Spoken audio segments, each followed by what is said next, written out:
This week on Two Dads and a Chaz, Packers podcast, we welcome back our special guest, Vikings insider and butt sniffer, Andy Reich, as we relive our first in-division matchup. Also, look ahead on our journey to the phoniest of football cities, Los Angeles, to take on the bionic half-man, half-cyborg Matt Stafford and the blinding bleach tips of his metrosexual coach, Sean McVay.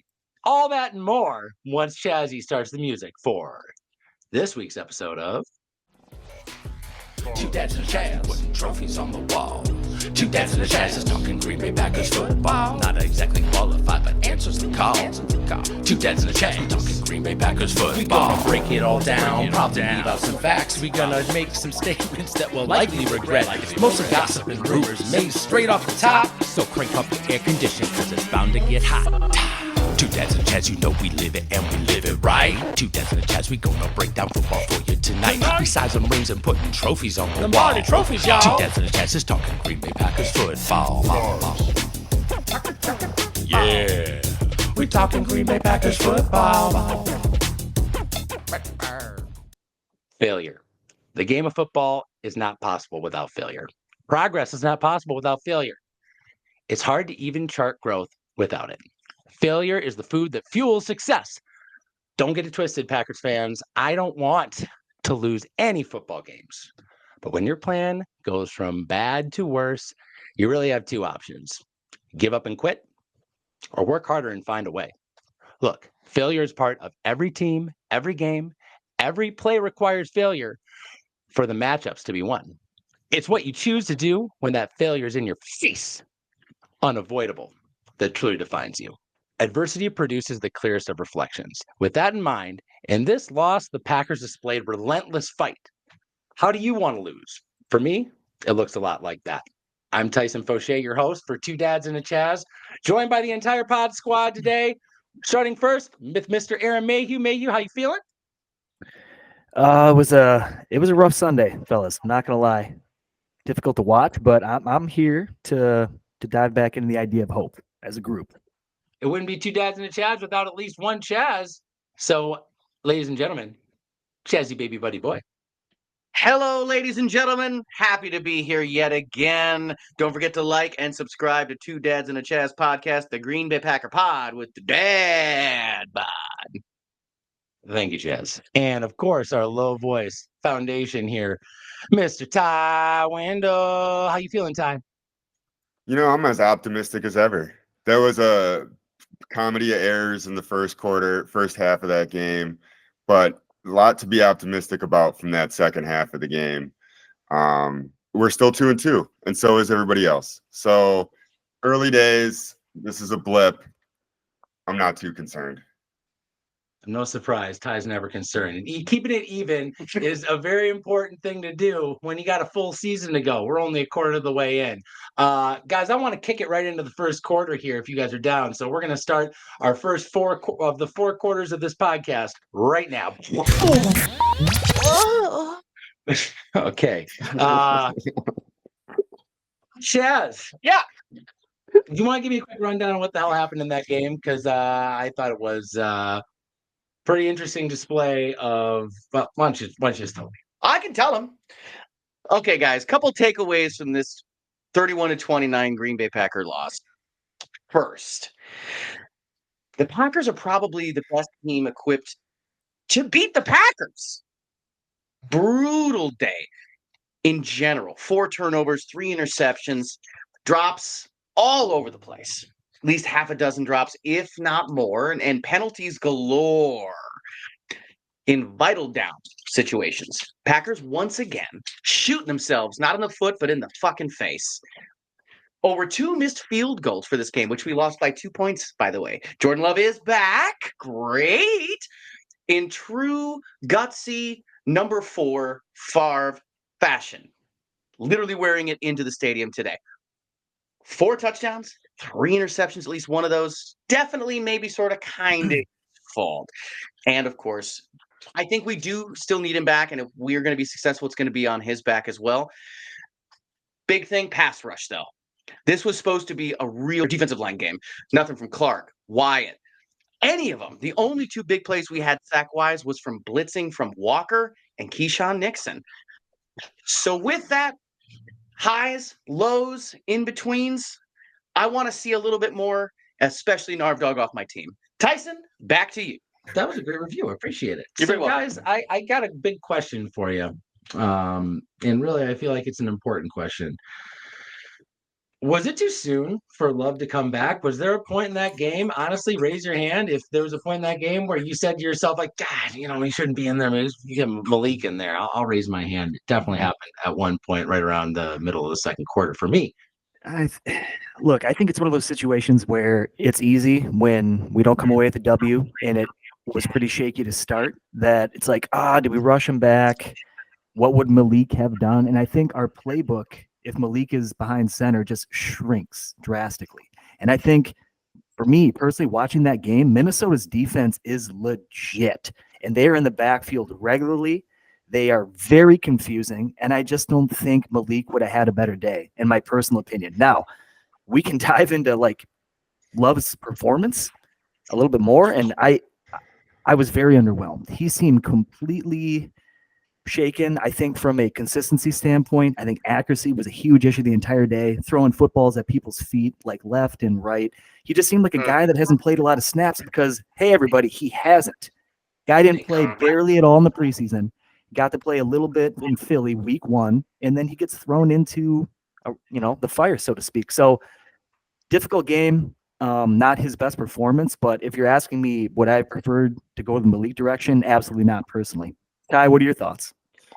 My thoughts are starting him was probably pretty reasonable. Leaving him in there for the whole game, I think, was unreasonable.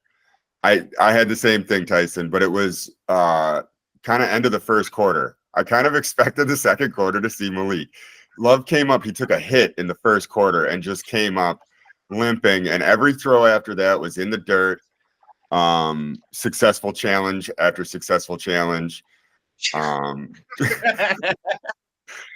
Boy, that was some boring television, wasn't it? It was like 8 challenges. And I was like, does this guy have unlimited flags? Like, he couldn't lose, though, because they were all on the ground. And so I think that even at halftime, I was ready for Malik to come out and be like, all right, let's go back to what we did last week. Love's obviously not there, not ready. But I don't understand the leaving him in. It was like watching a starting baseball pitcher who's spent and just got, but he did. He came back. He threw almost 400 yards. Like, I mean, it's not like he continued that first half, surprisingly. So maybe LaFleur knew that this was the confidence builder that Love needed. And I feel like that's kind of why he just left him in, wrote it out, because it was, you're the starter until somebody takes your job from you. So that's where I'm at. The starting him, okay. The leaving him in, why? But I mean, it worked out. Up until Narvison couldn't kick a field goal to save his life, but Jazzy, what are your thoughts here, buddy? I look not very often at things like facts or numbers or science, whatever it is, but I do know this: Malik, 2 wins, 0 losses. Love, 2 losses, 0 wins. Tyson made a really good point though while watching. If he can't learn to play a little bit hurt or a lot of bit hurt or a medium bit hurt and not take a shot or take a shot, I've got to trust the Love game. It was really fucking tough though, because everything he did wrong, every ball that went a foot too high or a ball that went 3 feet too low, I was screaming to get him out like a crazy stepfather. But I also know that I got to trust that he'll get better. But yeah, numbers, folks. All right, guys. Well, here I am to back cleanup. I gotta say, I think that we did the exact right move, and he went. It takes balls, it takes guts to say what is the ceiling and the floor of our franchise. What's important right now? Let's think about the 3 weeks here. We're going to be, going out to LA and then going on another road game and then coming home and like if we're going to go the distance in this year, it's going to be with Jordan Love as a quarterback, and he's got to get used to doing what we're doing, man. This is our guy. He did some stuff in there that Malik Willis probably would not have done, I think you could say the same going the other direction as well. But I'm with Coach LaFleur. If this guy can play and he wants to play and he's got the heart to play, I say get out there and try your ass off. It's a tradition, man. We've had tough motherfuckers at quarterback for a long time. I don't expect him to be overly cautious as a Green Bay Packers quarterback. May you? Yeah, I think toughness is something we should touch on because for a guy that was just getting chased around all day long, taking hits left and right, I thought his confidence staying within the pocket to get throws off was impressive. Coming off a knee injury, he could have easily crippled and that wasn't Jordan. So I did admire that. What scared me a little bit, gentlemen, is more in the fourth quarter. He had some huge throws, Tyson. You're absolutely right. But his decision making was really, really upsetting for me. In particular, the interception. I mean, it could have been 2 in the end zone. I think it was like second down. He just completed like a 40-yard like bomb to like Tucker to get to the middle of the field. I think it was a little under 6 minutes left in the game, and he throws. At first I thought it was maybe he caught somebody off sides, just like throwing up like a free ball. It's like, no, he made a decision to throw, and it was basically double coverage. He didn't try to throw a ball where like only his receiver could get and come down, or it was like a good look. He made a very poor decision that honestly kind of lost us. It took away the opportunity to actually win that game. So these are the things that I see out of Jordan that I thought we would be past at this point. And all it reminded me of, gentlemen, I couldn't get out of my head, was San Francisco playoffs last year. Same thing. It's second down, and this guy's trying to win the all-in-one shot. Jordan, you don't need to, man. I need you to not turn the ball over, make intelligent decisions. And I will say that was one thing that Malik actually did in his 2 games. If you're going to sit here and tell me that a $60 million quarterback should sit on the sidelines so that Malik can be our starting QB, get out of here, fellas. It's fucking ridiculous. But his timing was not good all day. His timing, he was late throwing balls. He was throwing them, not putting guys in danger. Like, he just didn't have it yet. And you know how you get it? By playing. Like, you got to play. I think that their coach kind of got us. I think that he felt threatened by Matt. Matt's getting a lot of juice. I think their coach was like, oh, yeah? Okay, well, let's see how you do against the screen pass. And we did not have an answer for the screen pass. Also, we can't run the screen pass. So that's 2 ways the screen pass is fucking us, because you know how you beat that crazy defense? Screen pass. Well, I think we're going to take a short break. When we get back, we're going to be visiting with our special guest, Andy Reich, to break down this game in a little more detail. Stay tuned. Yeah. We're talking Green Bay Packers football. Why settle for less when you can get more? Tampax Radiant gives you up to 100% wave-free protection because it is the only tampon that offers a textured grip and a leak guard to stop leaks before they happen. Plus, a clean seal wrapper for a better clean disposal. Don't settle for anything less. Get Radiant, get Moss, and that means more. Here at Tampax at twodadsanachaz.com. That's TAMPACKS at twodadsanachaz.com. We're talking Green Bay Packers football. Welcome back to Two Dads and a Chaz. We're going in here to the second quarter at this time. Starts now. At this time, we'd like to welcome back our Vikings insider and butt sniffer, as I said, Andy Reich, coming straight from a crack hotel near, where's that near? Where are you? I am in the seedy underbelly of the south side of Chicago currently at a hotel that is questionable at best. And so your Viking insider is hiding inside so that I remain an insider and not 6 feet underground. Well, watch out for those bullets, and let's get into it. So the Green Bay Packers played the Minnesota Vikings at Lambeau Field last Sunday. Man, were we getting our ass kicked for the first 2 quarters of this game. I got to ask you, like, at halftime, you must have been like, I don't even need to watch the second half, Or do you feel like we actually came back and figured some stuff out, made some adjustments, and honestly give you guys a little bit of pressure there at the end? I think it's a mixture of both. I think the fumbled punt or the muff punt going into the half gave momentum to what was a pretty downtrodden group at the time, right? We had all the momentum, and momentum is real, man. It's tangible. You can cut it with a knife, and you can feel it. I could feel it, you know. So I was not surprised when Green Bay made the comeback. I think the Vikings did a nice job of holding on and probably were too conservative. But give credit to the Packers, man. I mean, it didn't matter how many. It was a sloppy game with a lot of turnovers on both sides, and they never stopped throwing punches. So I mean, it didn't surprise me, and you knew it'd be a 4-quarter game. Certainly it was a 4-quarter game. It seemed like 4 different games almost with every quarter. I'll be honest. It was kind of crazy, and sometimes you have a good game plan, and other times you just everything goes to shit, and it seems like you just got to make a change. And I'll be honest, the fight that our team demonstrated gave me a lot of hope for the playoffs. This is the kind of time of the year that you want to experience that kind of adversity. In my opinion, this is great. I don't want to lose a game, but when I do lose a game, I want it to look exactly like that. I want it to be that kind of loss. That's the kind of loss that you're going to gain value from. And my intent of the show was also to show that failure is not always bad. Listen, every single play, someone's got to fail on every single matchup. Failure is part of this game. What do you do with that failure? Are you going to use it as motivation? Are you going to use it to make a change? Are you going to take it back? Or are you just going to get your ass kicked today and be like, maybe next time? Mike Tyson has he's a goofball, right? Iron Mike, but he had a really good quote that I think parallels everything in life. But before he bit somebody's ear off, by the way.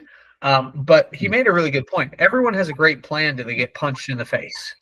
So the Packers wanted to run the ball. They wanted to be multiple. They wanted to do a lot of things, but then they got punched in the face and turnovers piled up and you're down by 28, right? But you respond and you learn more from a loss than you do for a win. And that's what we talked about on the pregame where I thought, hey, you know what? No one's going to win or lose the division this last Sunday, but you can learn a lot. I think the Packers gained more knowledge and more beneficial information about their team's character than the Vikings did because the Vikings won. We'll take that win all day, right, to your point. But, you can learn a lot in a loss, and I think the Packers came out of that feeling pretty good. Yeah, I learned a lot. I learned that the Vikings have a coach named Kevin O'Connell, who is now my arch nemesis. I'm taking him far more seriously than the Yahoo up in Detroit. This Kevin O'Connell displayed just a dynamic game plan and had us spinning. For the first 2 quarters, it was us going bad to worse, just from the torturous Kevin O'Connell. What'd you think, Reese? He's a good coach, man. He X and O's. You know what? There's a lot of, as an insider, right? I'm reading about Vikings news quite frequently as you do the Packers news.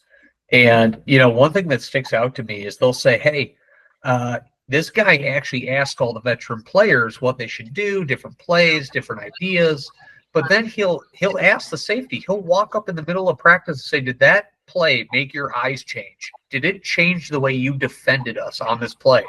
And if the defender says, hey, that didn't work, man, that's a waste of time, he throws it out of the playbook and he redraws it. I mean, he listens to the players because he knows at the end of the day, if it doesn't affect them in the game, then it's not a play worth running.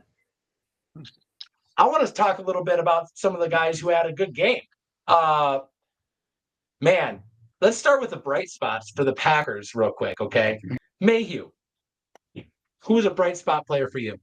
Yeah, Jaden, he caught 7 of 8 targets, 139 yards and a tutty, and the guy is just a star. Every time he catches the ball, he makes something happen, makes guys miss yards after contact. Absolutely love him. Dude, Dontavian Wicks is a confusing one for me. Okay, so the guy, stat line, if nobody watched the game, 5 receptions for 78 yards and 2 touchdowns, productive day. But some really weird drops from a guy that was pretty consistent hands-wise, like last year. He has no problem getting open.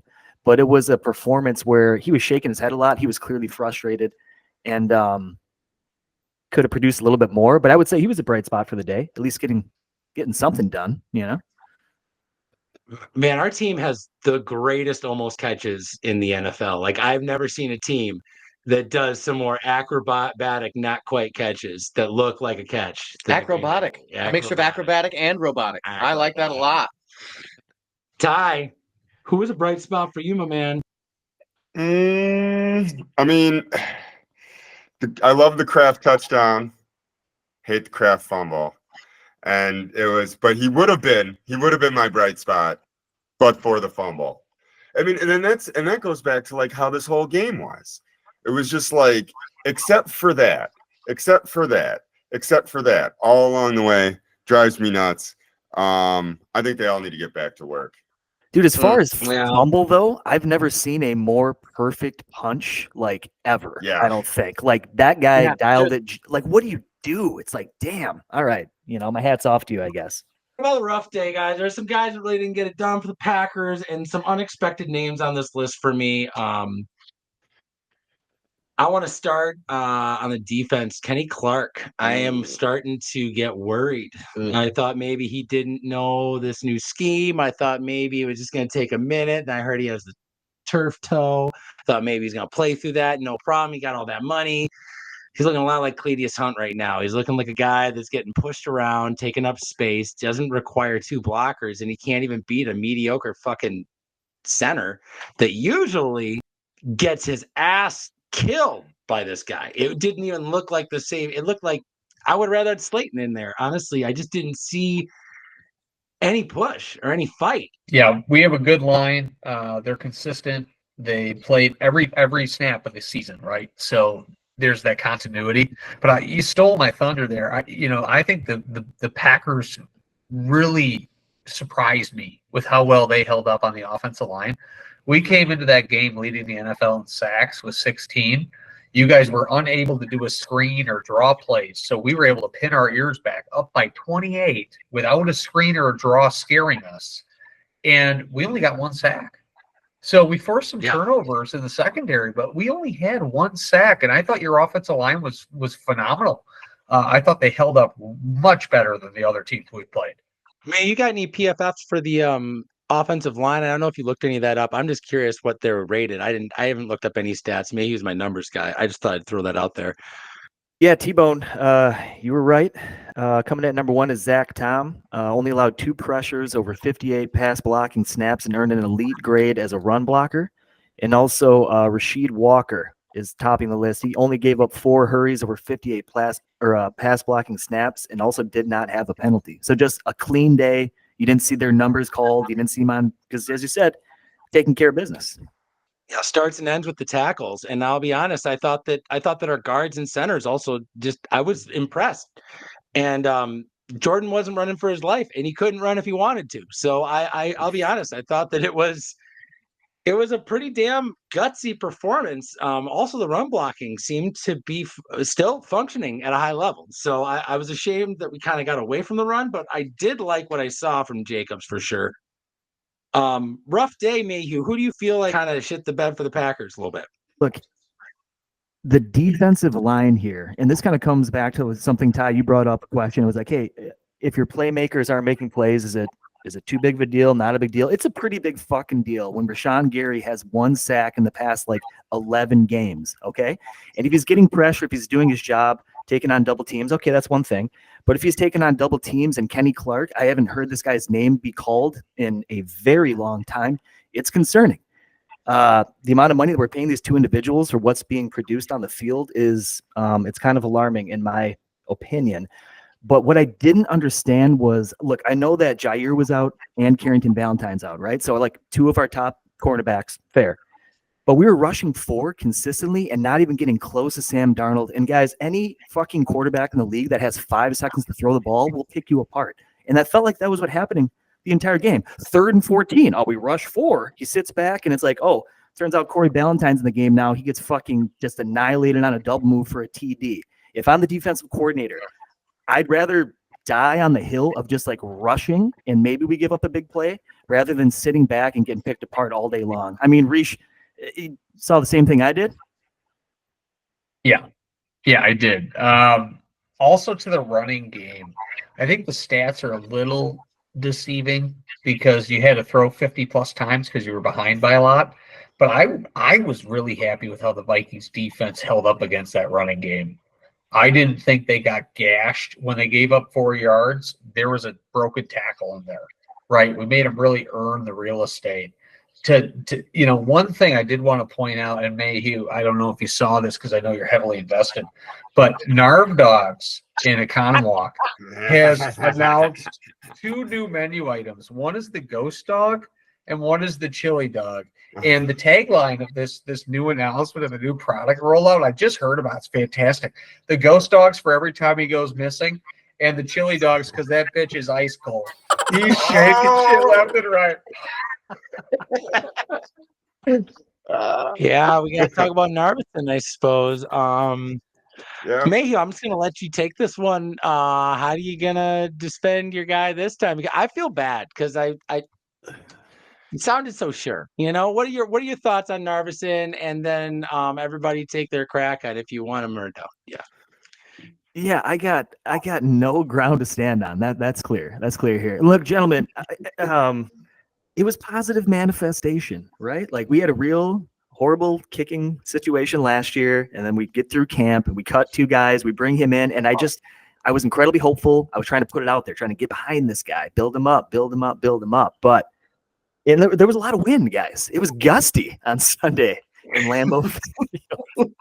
I'm having a hard time. And they already brought in 2 more kickers to try out as of yesterday. So Oh, and they're trash. They're trash. It was like one's got like a career 33% hit ratio. I mean, these guys, it's really bad, Mayhew. Like there are no other options. Now Narv Dog is the option.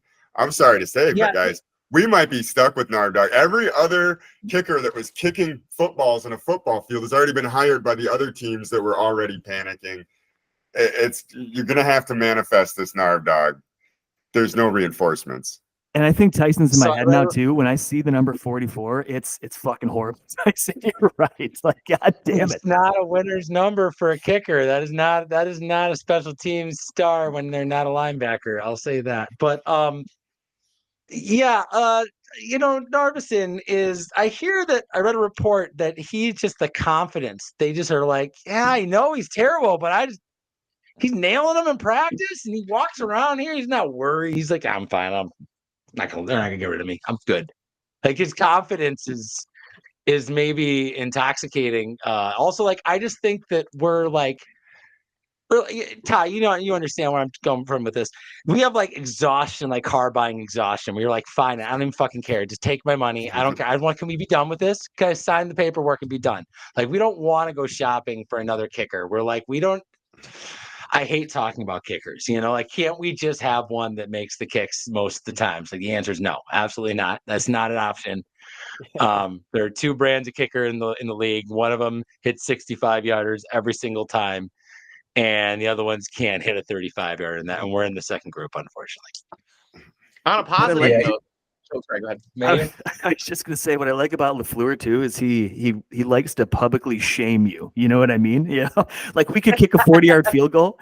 It's like 4th and 26. He's like, no, we're going for it on 4th. I don't fucking. And then, oh, you want to do an onside kick? When was the last time you saw a punter come out for that gig?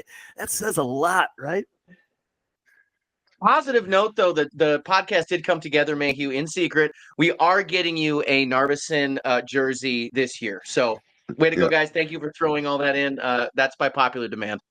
There's a lot of like, are you sure you want this order? Yeah, they asked a bunch of times. There are many screens. Are you positive So you want to order? Let's double down on that. I will invest in the Narvison jersey for Mayhew as well. Like I want ribbons, alternate jerseys, the whole thing. It should be like his brand. And then like Mayhew, I want to remind you of something. The name Narvison always reminded me of 1,000 people a week that get fired with that name. He's just one of them, baby. There's plenty of Narv dogs out there to hitch that wagon. We'll call the bank. There's more people to invest in named Narvison. You can still carry it forward, brother. Tyson, there must be other topics you want to touch on. I don't know. I just feel like we've all learned a valuable lesson. But in classic LaFleur, too nice guy. This guy will be on the team for about 8 more misses, and then we'll fire him. And we'll get a guy who's like able to make kicks, and we'll be like, oh, we should have done that earlier. Classic LaFleur. I just want to go over one last guy that I feel like had a rough day, and we have to talk a little bit about him, in my opinion. Dontavion Wicks. This is a guy that we're going to need to step up right now. Christian Watson went down in this game. Turns out it's a high ankle sprain, 2 to 6 weeks. You don't really know where that's going to land on him. He's a lot of history with injury, and unfortunate for him. But Dontavion is honestly, I feel like a perfect number 2 for our team. If you have Reed at 1 and Wicks at 2, I really like the makeup of that room already. I know that's not where they're going to play him, but I really like that idea, and I'd like to see him step up. And it seems like Favre and Jordan Love have a lot of comparisons, certainly in the stat line for that day. It looked like a Brett Favre stat line. If you look at it, it's like 4 touchdowns, 3 interceptions. Like, this is classic Favre shit right there. But everyone says that Dontavion Wicks is the second coming of Devontae Adams. He has this amazing release off the ball. He does all this stuff. And if that's the case, his sophomore season, he's right on point. He is dropping balls left and right and not able to make the most of those amazing routes he's running. So I think we need to stick with him. I think we got to throw the ball to him a lot more. I think that it's like a shooter. You got to let him shoot. And I think we got to get the ball in his hands, because I think he's a dynamic difference maker. But I don't know. I don't want to start saying, it's time for you to catch the ball or you aren't getting it anymore. I feel like we need to feed this guy. Anyone else have an opinion on the Dontavion Wicks approach? Look, I touched on it earlier as far as him being a bright spot, but Tyson, I'm looking at 5 catches on 13 targets. Like, yeah, that's rough. But in the NFL, if you can get open, man, that's half the fucking battle. I've seen guys have drop issues and cleaned it up later in their career. You want to talk about a Devontae Adams comparison? We were calling for that guy to get cut like in year 2 or something like that. People were freaking out about him not going to pan out. And now look what he's turned into. So I think we continue to feed this guy the ball 100%. Can you do me a favor? You look up Devontae Adams' sophomore stats. I'm curious what his yards, how many balls he got thrown, and how many he dropped. And because I remember we called him Pancakes that year. That's where me and Ty nicknamed him. And he's like, "Oh, Pancakes, he's got too much butter on the pancakes. We got to get some syrup on there." His hands were so big, it was like, like 2 pancakes. And if it's too slippery, he couldn't grab the ball.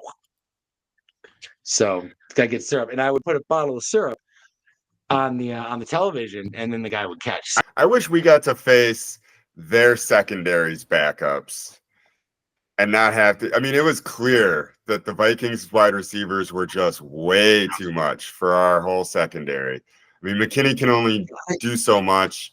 I felt shredded by those Vikings receivers. I know it wasn't the A team, but God, really, like, just too way wide open. Stokes was looking rough. I was not happy with Stokes. Mayhew? Tyson, looking at Devontae, man, this is crazy intriguing here. So, yeah, sophomore season, caught 50 of 93 targets. So almost a little over a 50% rate for 1 touchdown, right? With 13 drops. You go to the next year, 75 receptions of 121, 12 touchdowns, 997 yards, 2 drops the entire year. So I'm like, the change was rather drastic. So we got time. Yeah, he just needed like 40 balls he didn't catch thrown to him. And so, like, that's something to consider while we're being patient with Dontavion Wicks, because he has the same games. He has the same skill set. Reesh, how good was it to have Showtime? Oh, it was great. And, just hats off. We're talking about a lot about Wicks, and I agree the Devontae Adams comparison's great. And I do think there's a value to being open, right? So you can either get open or you can't, and figure out if you can catch it later. So that's a good comparison. But when you talk about Showtime, man, just hats off to the guy. It's a big game for him. 149 total yards. He was the bell cow when things got chippy, when things got a little concerning. He was the veteran hand. And then the game-changing play was by Jefferson at the end, right? That catch, that's why you're the highest paid receiver in the game, to make that catch that one guy in the world can make. Yeah, he's pretty spectacular. But that's the Vikings way. This is what you guys do. So Eat shit and die, you motherfuckers. I'm so Yeah, tired may of you it. lose. So May tired you of your lose wide all the receivers. rest of your games. May that be the last win of the season. Quick question to the group on the Aaron Jones front here. Was anybody kind of torn at the end of the game? They're basically on the goal line, and the guys calling the game even said it. They're like, I wouldn't be surprised they do everything they can to try to get him in the end zone. And part of me was like, I kind of wanted to see it, but when he didn't, I was also incredibly relieved. I'm like, yeah, you got enough, man. You have like 150 all-purpose yards. Like, you're good, AJ. You're good. Yeah, he made his point. You didn't need all the. You need a touchdown. Yeah, I want to see him do a Lambeau leap. That's what I knew was gonna. I knew that was coming. So I'm just so glad we didn't have to potentially push him down to not jump in the stands. You know, I didn't want to have Oh, to they'd have have that patted him on the moment. head and poured a beer down his back. They'd have done him right. Yeah, I yeah. think so too. I would definitely pour some beer on him. Yeah. No, I it looks would have great. I would have liked to see him jump at the crowd. I'm just saying, a Yeah, touchdown would have been yeah, kind of yeah, nice. yeah, I don't know. It was hard to watch, but I don't think we would have done the same thing with him. I'll be honest. I think we would have had a rough day with him. Again, he killed us with the screen. He knew exactly what we couldn't do. You know, it was great. So like really, this was you guys scouted us very well. You kind of exposed weakness that we had kind of put to the wayside and wasn't a priority. But we also came back and looked like a world beater with a 4-play, 100-yard drive that put the world on notice that says, hey, we're in that Josh Allen club that, like, we can turn a game around. We don't quit. We're fighters and we don't fuck around. And knowing that you can be down 28 points to nothing and come back and almost win the game, this is what young teams need to experience. Don't quit. Don't quit and try harder. You know, and the field goal, yeah, we blah blah blah. We played like shit. We didn't deserve to win the game. Honestly, for the way the first half went, if we won this would have been a story of the Vikings blowing it in massive proportions. So like, but the fact that we fought back, made a game of it, and you guys were honestly trying your best and couldn't stop us. I thought. Again, it makes me feel excited that we have that in us, that we can play that no huddle, holy shit offense. I'm into it. I don't know. Good game. Even if we lost. Sometimes you need a loss, you know? Reese, you got anything left in your glass on that last game? Anything else you want to share with the Packer fans worldwide? I agree with everything Tyson said. I think losses are more productive learning lessons than wins early in the season, especially for young teams. We've had that experience as well, and we will again soon. But the Vikings, if they stay healthy, they were healthy 2 years ago. They went 13-3. They weren't healthy last year. Went through 5 quarterbacks. If we stay relatively healthy, we're going to be a 10-13 win team. There's no shame in that loss. And both teams have a lot of room to go. This isn't going to win or lose the playoffs tomorrow. And I think it could be a different story in 10 weeks. But I would expect the Vikings to be right on your heels or vice versa as the year goes on. I also don't think it's fair to finish this game without mentioning the forgotten, beaten foster child that is Sam Darnold that nobody wants to mention. Maybe had a fucking career game against us. I mean, seriously, that guy was on a fucking rope. His balls were very impressive.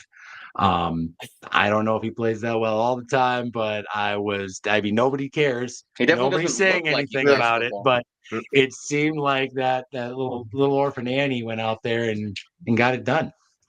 Well, he leads the league in touchdowns. He did coming into that game, and he still does.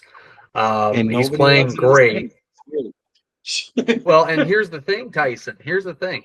It's amazing what happens when these quarterbacks that fail elsewhere arrive in a place where the coach is a quarterback coach. They built an offense full of all-stars. They got TJ Hawkinson coming back. Hawkinson hasn't played a snap this year. He's a Pro Bowl tight end. So the Vikings offense is going to be for real, but we're just like everybody else. We're one, hospital trip away to our quarterback from being useless.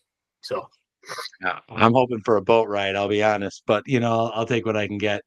Rish, I want to thank you for coming out again and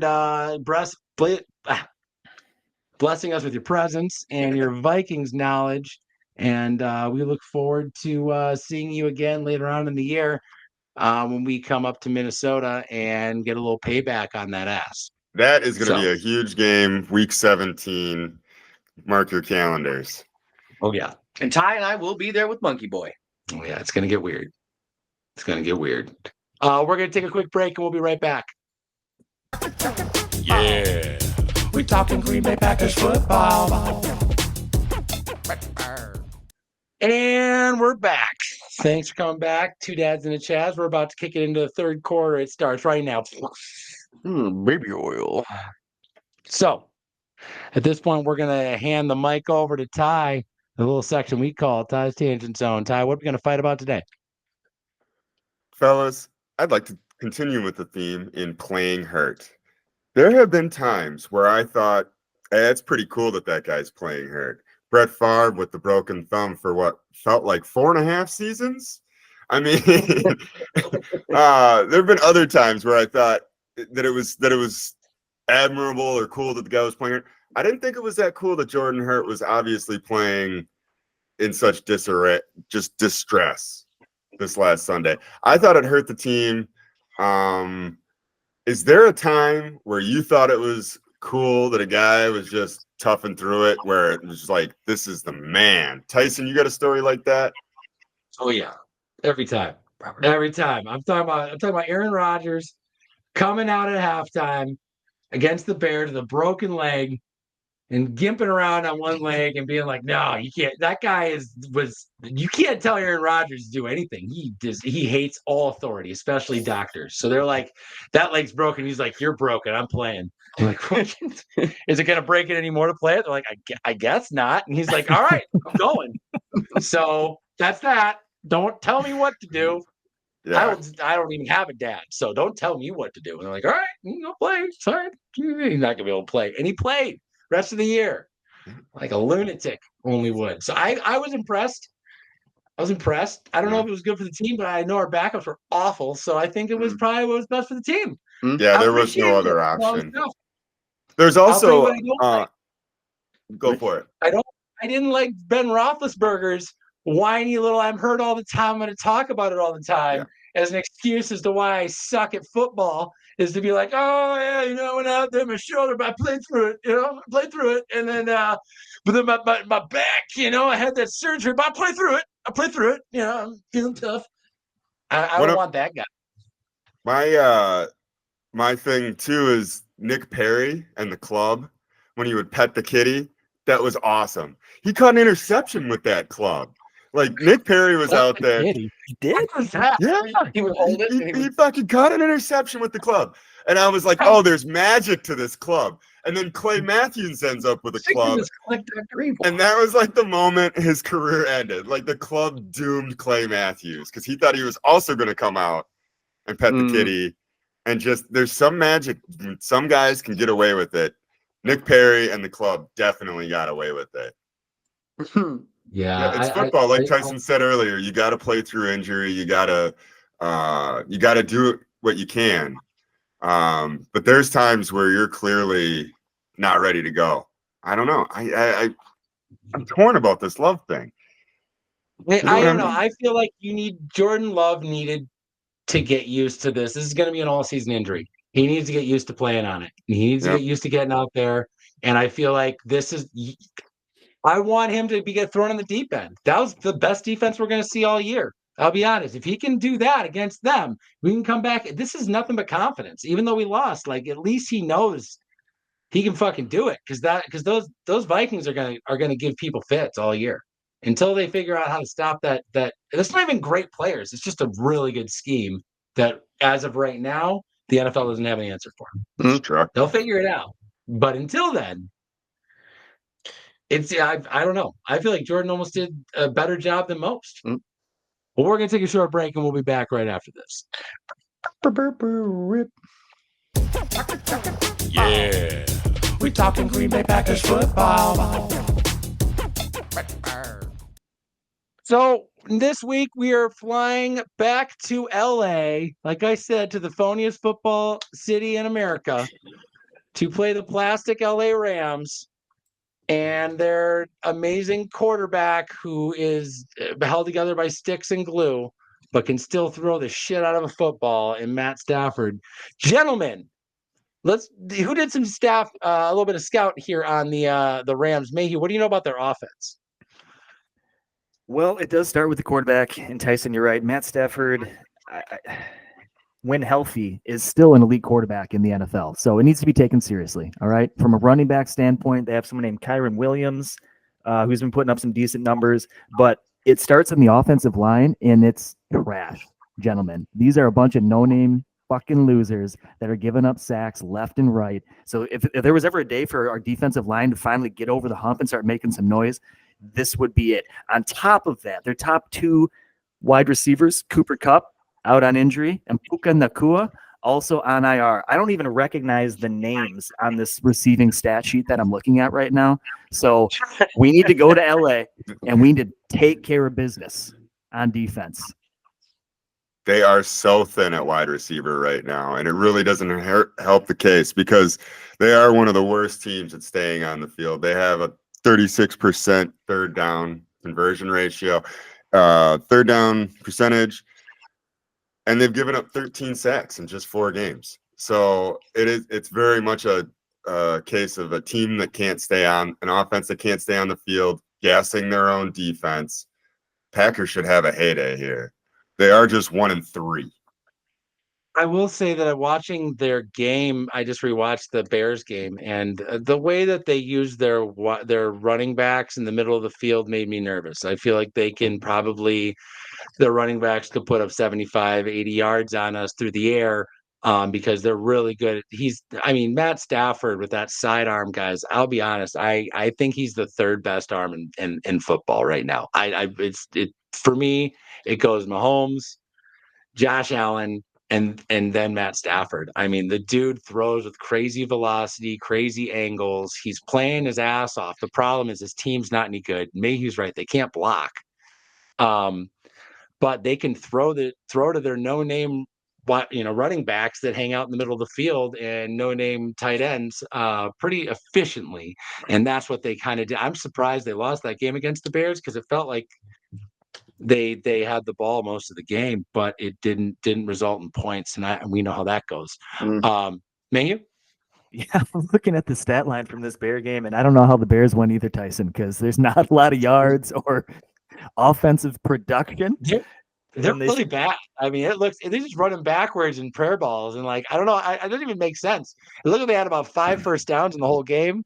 Their defense, of course, did magic things, and I don't know, they kicked like 14 field goals. I don't really understand how they won the game, but they did.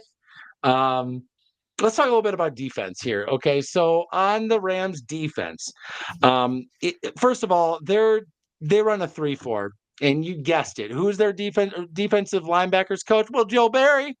Joe Barry got a job with these dipshits. They think he's great. So they're running our old scheme that worked terribly, which means all you need to know about is the outside linebackers, because that's the only thing that's ever going to give you a hard time in this fucking trash scheme. So we got Jared Verse and Byron Young, and they're both edge players of whom I'm not familiar with, but were high draft picks, seem to be able to get pressure, run the 3-4 scheme. Their other 2 guys on the line are just gap holders, not important. The main thing you need to know is their nose tackle's name is Bobby Brown the third. Every little step I take, you will be there. Cocaine's a hell of a drug, guys. How the fuck is this guy still playing football? I have no idea. He's even started calling himself the third. R.I.P. Whitney. But this guy's out here at nose tackle. He gained a couple 100 pounds, and he doesn't age, folks. Bobby Brown the third, getting it done. Inside linebacker, we have a very slow white guy named Troy Reeder. He looks wide as me, just all love handles and back fat. And then Christian Rosenboom. I don't know who that is, but I don't know a lot of Rosenbooms in the NFL that are doing much. So I don't know a lot of them. We'll see what happens. And then their cornerback room, Tre'Davious White is kind of the name you know. He was at least a high draft pick and has potential. But other than that, the only other guy that I like on their team is Cameron Curl, who's someone I wanted us to get before we got a way better version of that in McKinney. But he came from the Washington football squad, or whatever the fuck they're calling themselves. And he looked like a potential big player, but he was just a backup up until recently. So this is his big shot and his big payday. I don't really see much on this defense that makes me worried. Certainly not in the scheme, and then also not the players. And in general, it just seems like they just play catch, dude. They just sit back there and wait for you to run to them and like tackle you after the first down. Classic Joe Barry. So I mean, if we're willing to take short yardage, they play these huge gaps in their defensive plan. So you're going to be able to get first downs over and over and over on curl routes because they don't guard tight. They just let you run to them, which happens to be after a first down. So like literally, we won't need a third down if we just take the short dump offs because this scheme is terrible, as we know intimately. Coaching.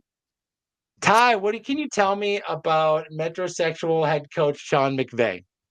I can tell you that he's a 38-year-old head coach who's been threatening to retire for the last 3 years, which really chaps me. Is what he is. Yeah, he is. He's a discount Gruden. He's a discount Gruden who calls plays like Jim Harbaugh, where he's got the 6 plays that he loves, that he knows his team can do, and then he just runs those. I don't know what the appeal is with this guy.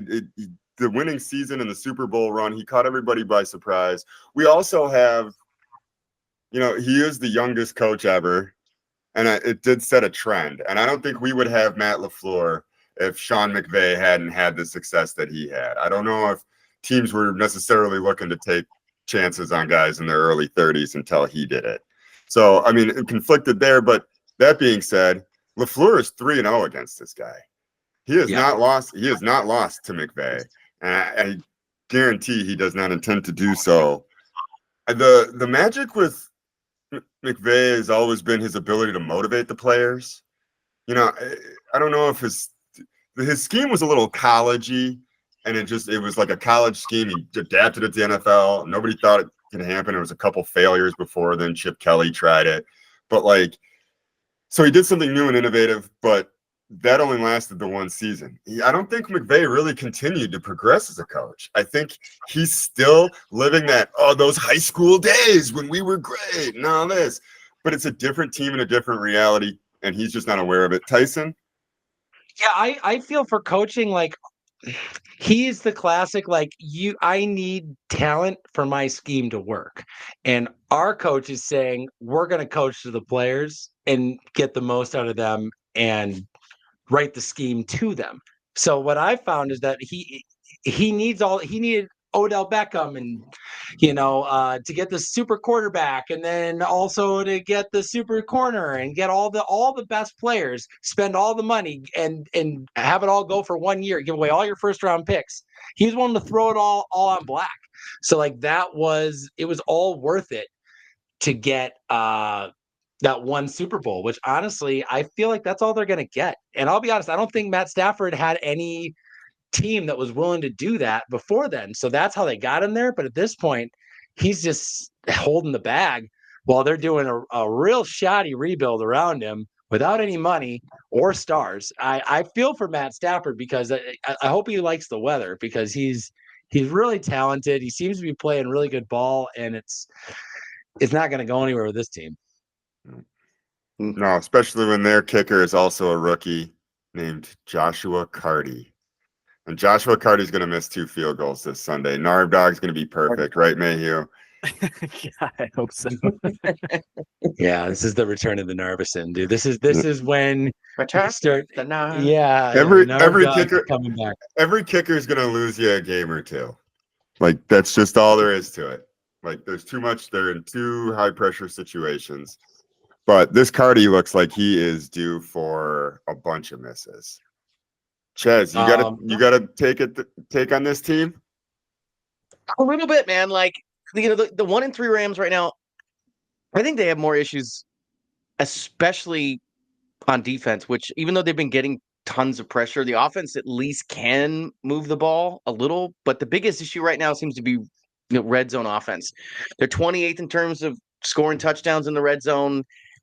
They're 5 of 23 with rushing touchdowns and rushing plays in the red zone.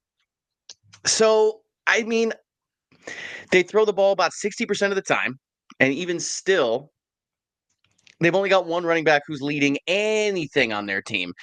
And they're only utilizing like 20 of the 26 passing attempts 4 times are they using play action. So it's a team that either needs to get creative against us or they're going to just run out of fucking time. So Great takes, dude. I love it. I love it. I feel like this is a very winnable game. This is a get right game for our team.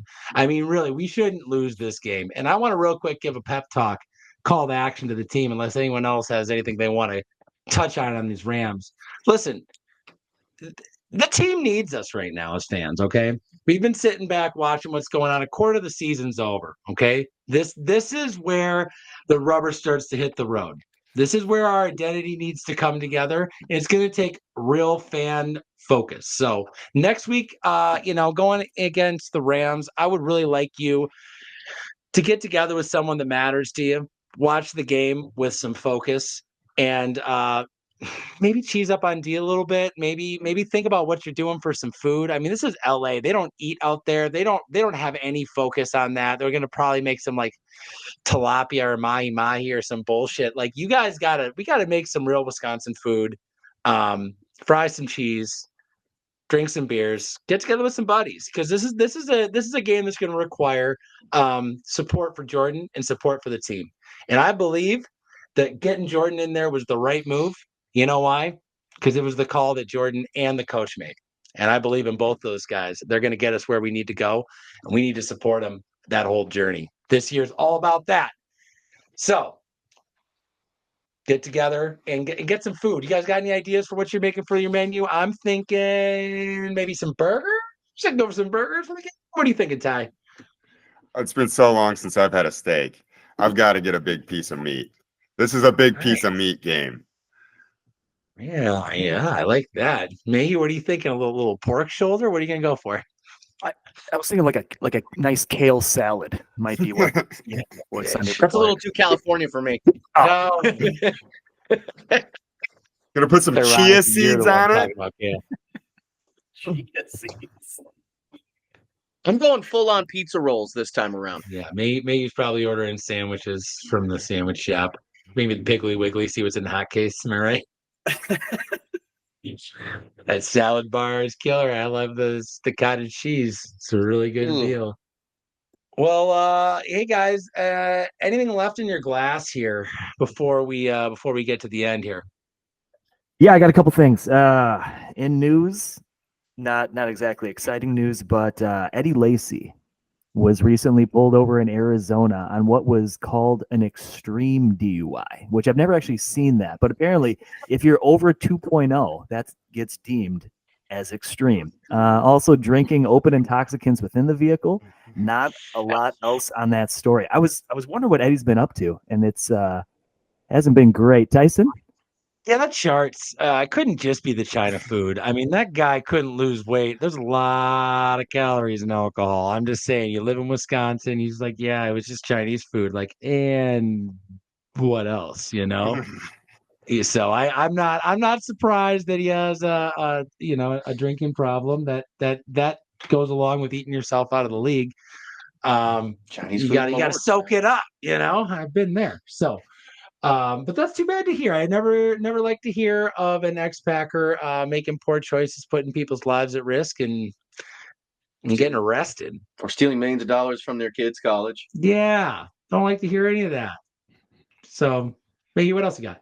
Yeah, on the brighter side of things, I discovered something recently. I had no idea. So when we renovated Lambeau Field, right, the fine people of Brown County, where it is, ended up paying a small percentage of taxes. I think it was like 0.005 percent or whatever over the course of 15 years. Now, once that was completely paid, renovations were made. The Green Bay Packer organization now yearly gives out it's like 500 tickets, right? So if you live in Brown County, you can basically offer $524 and you'll get whatever game you might get, but it's like a lottery system, right? So if anybody who's actually been to a game recently, T-Bone, Ty, we're paying like $220 for like phase tickets. This is like $107 a ticket. So it's Lambeau, the organization, losing money to basically try to give back to the community that supported them for the renovations. I thought that was pretty goddamn cool. Nobody else in the league is doing anything like this.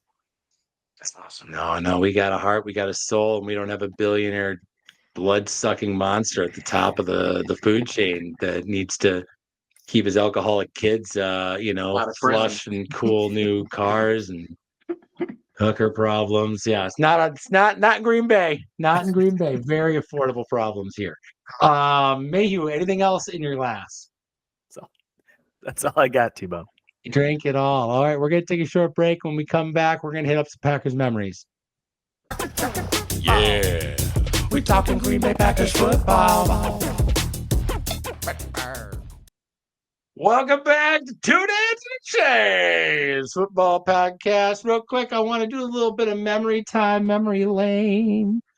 Packers memory time. The Packers memory I have is my first Packers game I went to against the Saints. Brett Favre played them. It was a win. It was not an exciting game, but I got to see Joe Horn catch a touchdown. And it was a hell of a game. I went with Dave, and it was a 50-yard line, amazing experience that got me officially hooked on the games. I really am overdue for a live Packers experience. We're gonna have to get out there. In fact, Packers fans here, we might do some live from Lambeau shooting if we can pull it off this year. So if that's the case, we'll give you a heads up. Meet us out there at Lambeau, and we'll make some good stuff. Great content, catching people. Mayhew, any Packers memories you want to share? I do have one. With Brett Favre kind of coming up recently in conversation was, I forget what year it was, and it was against the Giants, where he took a horrible hit. They take him to the sidelines, and you could see the doctor was basically trying to be like, you should not be in this football game. And he basically like grabbed the clipboard and like threw it and like shoved the doctor aside, came into the game, threw like a 70-yard bomb touchdown. And he came to the podium after the game and he didn't even remember the goddamn play. And it's like, whoa, dude. Total renegade, man. Concussions. He's, obviously we pay for things later down the line, man. but That's cool. You talk about being cool playing hurt. Yeah, Ty. That's how you do it. Yeah. Nobody's cooler than Brett Favre. I'm liking it. That's the coolest thing. Had nothing to do with a lot of people I know having life choices they made. I love Brett Favre. That's a hero. Ty, you got any stories you want to add? No, those were great. That was awesome, Ben. Okay. Well, at this point, let's talk about some players we want to watch going into the Rams game. Chazzy, who are you feeling you want to watch in this game going in? Well, it's going to come down to really two. It's number one, I think everybody's going to be watching is obviously Jordan, where everybody's going to be looking at Jordan Love to see, does he look hurt? Does he look like he's playing hurt? Is he feeling a little more comfortable? Is he still throwing off just that back leg? But also, I'm still rooting for Jair, man. I want Jair back in the game. I want to see him doing some going after the passer shit, man. I'm stoked for this guy this season. So please, if you hear this, and I know you're listening, get back on the field, bro. Yeah, Jai, he's calling you out, man. He wants you to do it. Great call. Mayhew, who's the player you want to watch? I'll give you both sides of the ball. On defense, it's got to be Kenny, man. I need to see this guy just like showing up more, dominate this terrible offensive line, have yourself a day. And on offense, I don't think he's been underproductive, but I just want like a Josh Jacobs, like 140 yards and like 2 touchdown kind of day, And it's not because I have him on every fantasy team. It's just genuinely being a Packer fan. Nice. I like it. Ty, who are the players to watch in your opinion? I think Rashawn Gary's finally going to get the first quarter holding call that he's needed all season. That's going to change his life. The early, if he gets one early call where, the guy is grabbing him so hard that his shoulder pad is popping out. No call. He gets that flag. The linemen have to deal with him without cheating. And Gary can have a big game. I think Rashawn Gary has the breakout game and tortures this Matt Stafford quarterback to pieces. Nice. Yeah, I agree. I could see the defensive line having a comeback game and a get right game, getting a little bit of pressure. But really, what I saw that was kind of nice to see in the last game that I hadn't seen yet was us blitzing Quay, and boy, that looked great. He got right in there and knocked the shit out of that guy. And Matt Stafford can do a lot of things, but he doesn't really love pressure right in his face. he tends to throw around it and try and get the people that are in that that crazy sidearm shit. I want to see a lot less of Eric Wilson. That's what I want to see. That guy got exposed. Their whole strategy against the Vikings was showing what that guy can't do and setting him up to fail and succeeding in doing so. I want Quay and Cooper out there, and I want to see us using Quay as less of a Mike and more of a pass rusher, because I really feel like we have some super athletes on this team, and I think that there's no downside to putting these young linebackers on the field at this point. We know what Wilson has. We know what we got there. If we need him, we have him. But he's not a starter for a reason. He's also not a young player, so that he is what he is. I really want to see what Cooper, number 56, has to do, because he flashes every time he's on the field. So that's my player to watch on defense. On offense, I would love to see our tight end room get a comeback game too. We have some really good tight ends on this team, and they don't have a good plan to stop tight ends. So, like, I could see it. Pick one. Any of them could do great. You could have Musgrave have a nice 80-yard game. I could see Tucker Kraft going out there and getting it done. So really, I really would love to just see the middle of the field get worked a little bit in this game. Take what they give us. Take those short yardage gains, and then get it done in the red zone. Well, ladies and gentlemen, as we close out this dear wonderful podcast post Vikings game, I want to give a special shout out to Mr. Andy Reese. Thank you for joining us again, and we will be seeing you in week 17. We look forward to that. I want to thank the hosts of Two Dads and a Chaz podcast. I'm talking about my main man, Tyson Fauché, over here. I want to thank my other dad over here, the porcelain prince himself, Aaron Narvdog Mayhew. And I want to thank, of course, Mr. Slay Kitty Purr, Usul himself, the big bass, or as we call him, BD Ty. Ty, Aaron, Tyson, it's always a pleasure getting to do this. And again, folks, make sure you're liking and subscribing. We will have some hopeful new content coming out this season. We're trying things a little differently. Like, subscribe, share, twodadsandachaz.com. We want to end, as we always do, with a hashtag, which is Reclaiming the North. And that is with a 3, a 2, a 1. Hashtag Reclaim the North. Go back. Go back.